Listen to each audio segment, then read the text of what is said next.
Now here, Tal decided knight g4. Tal decided, I need to end up in a Gotham YouTube video some 67 years later, knight to g4, basically saying, look, Bukhuti, you've got to take my knight.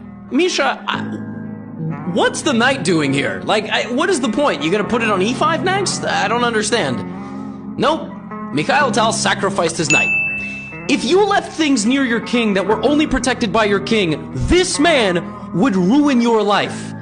Now the best move for white is literally to ignore the knight. Yeah, Bukhuti was like, dude, what is he? Is this guy like on something?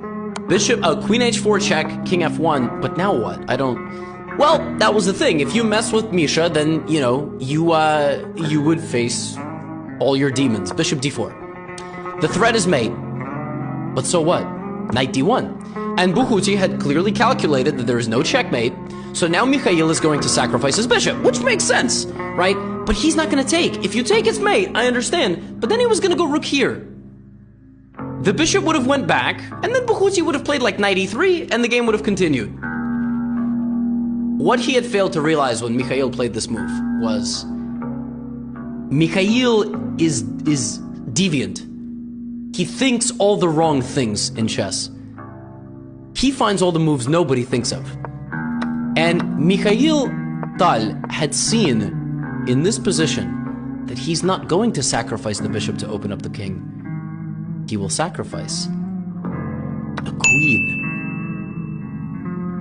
Bukhuti now defends himself, but here comes queen h2, and it is an avalanche pouring into the white position. Knight c4, the center is opened up, the clouds are opening, the bishop is sniping you from the other diagonal, and it's just a matter of time. Rook to e5, you can't take it because you're pinned. Here comes the other rook, and Mikhail Tal is just bulldozing you with 25 points of attacking mechanism. And then, just when you thought he has one piece. Tal has one piece that he hasn't moved yet, and he gets it in the game! Oh my goodness. That move doesn't even look possible, because you can just take. Rook takes. You can't take with the knight, because you open up the diagonal and queen g1 is mate. This man, Mikhail Tal, would just get all of his pieces, just pieces that were dead, they were just gone, they were standing around. Knight d5, rook d5, he bulldozes the white position, and he forces a resignation after 27 moves, because once you take the queen, once you take with the queen, it's check, and it's mate.